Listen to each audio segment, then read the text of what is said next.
Hoy os traemos una de las intrigas más sangrientas que se dieron en los tiempos del ascenso del Tercer Reich alemán. Seguramente si os hablamos del golpe de Rom no tengáis ni idea de lo que os vamos a contar.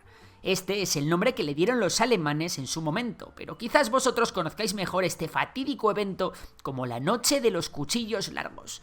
Pero antes de nada os traemos nuevas noticias, y es que estamos muy orgullosos de inaugurar un nuevo proyecto de memorias, esta vez dedicado a la ciencia y más concretamente a la biología. Os presentamos nuestro nuevo canal de YouTube Memorias de Dolly. Sí, Dolly, como la oveja. ¿De dónde sale esto? Pues resulta que me he juntado con David y Gonzalo, dos investigadores con mucha pasión por la biología y la divulgación, con los que vamos a crear mucho contenido, pero siempre al estilo memorias. ¿Cuál es el origen de la vida? ¿Qué animales son caníbales? ¿Por qué los tatuajes perduran en la piel? ¿Por qué existen los machos y las hembras? Pues todas estas preguntas y muchas otras las resolveremos en el canal. Así que nada, suscribíos y sed bienvenidos. Os dejo el link en la descripción.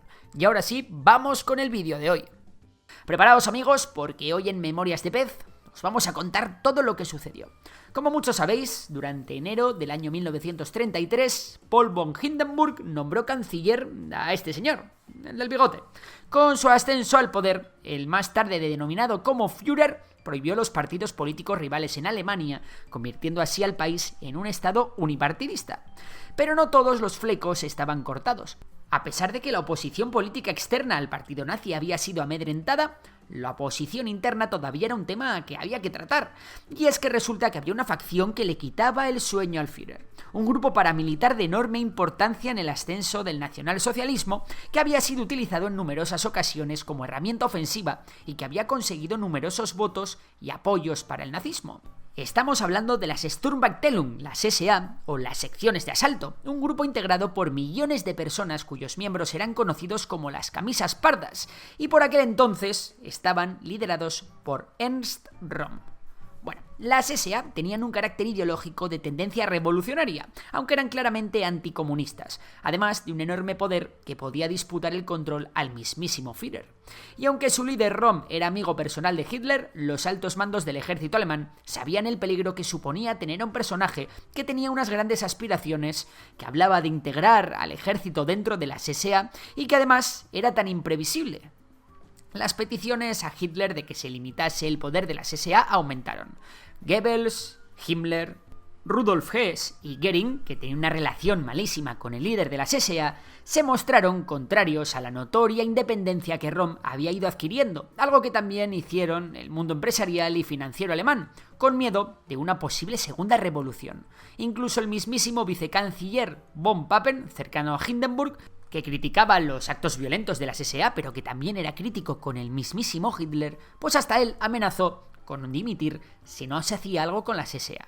Más adelante veremos que von Papen no iba a agradecer para nada la Noche de los Cuchillos Largos, pero bueno, con toda la presión que tenía encima, Hitler se convenció de que el camino a seguir consistía en organizar la purga.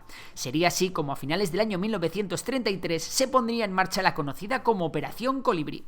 Tanto Himmler como Göring se alegraron de la decisión de Hitler, ya que tenían mucho que ganar con la caída del líder de las SA. Himmler la independencia y el fortalecimiento del nuevo ejército leal a Hitler que él mismo lideraba, las SS, y Göring la eliminación de cualquier rival para conseguir el mando total del ejército. De esta forma, Himmler se valió de un expediente falso que incluía que Röhm había percibido de Francia 12 millones de marcos para derrocar al Führer.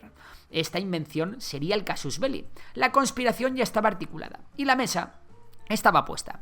Las SS serían el cuerpo encargado de realizar la operación y Reinhard Heydrich sería el encargado de hacer una lista incriminatoria que hiciera pasar noticias falsas o rumores como pruebas fehacientes de comportamientos considerados como disidentes, depravados o pervertidos, incluyendo, por cierto, la homosexualidad abierta del mismísimo Röhm.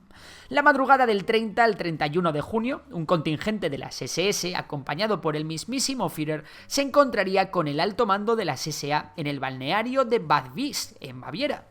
El mismo dictador en persona llevó a cabo el arresto de su amigo Röhm.